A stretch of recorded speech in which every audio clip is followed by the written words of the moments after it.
তো প্রিয় দর্শক, আসুন শুরুতে জেনে নেব আজকের আবহাওয়া সকাল থেকে কেমন থাকবে এবং সারাদিন কোথায় কেমন থাকবে, কোথায় কোথায় ভারী বৃষ্টি, কোন কোন জেলায় হালকা থেকে মাঝারি বৃষ্টি, আর কোথায় কোথায় দমকা হাওয়া বয়ে যাওয়ার সম্ভাবনা রয়েছে। আবহাওয়া দপ্তর সূত্রে জানানো যাচ্ছে নতুন করে এক ঘূর্ণাবর্ত সৃষ্টির হওয়ার সম্ভাবনা রয়েছে বঙ্গোপসাগরে। আমরা দেখতে পাচ্ছি শ্রীলঙ্কার পার্শ্ববর্তী উপকূলবর্তী জেলাতে নতুন করে এক দুর্যোগপূর্ণ আবহাওয়া সৃষ্টির সম্ভাবনা তৈরি হয়েছে এবং এই ঘূর্ণাবর্তটি যদি আরও জোরালো আকার ধারণ করে তার প্রভাবে দুর্যোগপূর্ণ এক আবহাওয়া সৃষ্টি হবে, যার প্রভাবে ঝড় বৃষ্টি হওয়ার সম্ভাবনা রয়েছে এবং কনকনে ঠান্ডা থেকে কিছুটা মুক্তি পেতে পারে।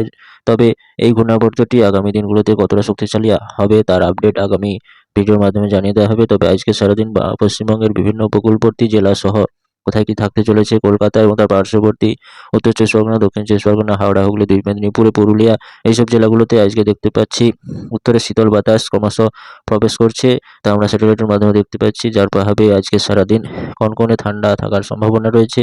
এবারে আরও জানানো যাচ্ছে আবহাওয়া সূত্রে উত্তর দিনাজপুর সহ দক্ষিণ দিনাজপুর এবং গ্যাংটক, শিলিগুড়ি, আলিপুরদুয়ার এইসব উত্তরবঙ্গের বিভিন্ন জেলাগুলোতে রাতের দিকে কনকনে জাঁকিয়ে ঠান্ডা পড়ার একটা জোরালো সতর্কতা জারি করল আবহাওয়া দপ্তর, আমরা দেখতে পাচ্ছি।